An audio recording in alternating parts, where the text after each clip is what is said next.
Somebody's watching me. It's my anxiety. Sen yana chalg'iyapsan. Sen yana bo'lar bo'lmas narsalar bilan shug'ullanib, umringni harom qilyapsan.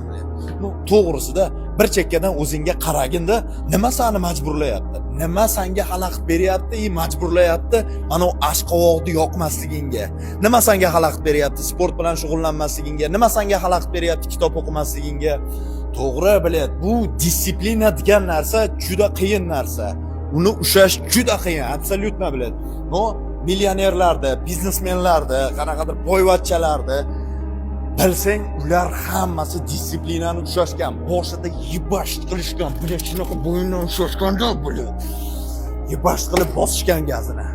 Bilet, senga nima xalaqit beryapti? Rostdan, "Самый богатый человек в Вавилоне" kitobini o'qishiga nima xalaqit beryapti? Bugun kechki payt trenirovkaga borishingga nima xalaqit beryapti?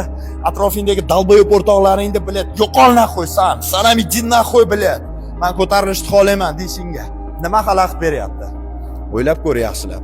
Hayotingda hamma narsa sodir bo'lyapti, no bilet sen tepaga ko'tarilmayapsan-da, pastga tushib ketyapsan. Nimaga? Nimaga?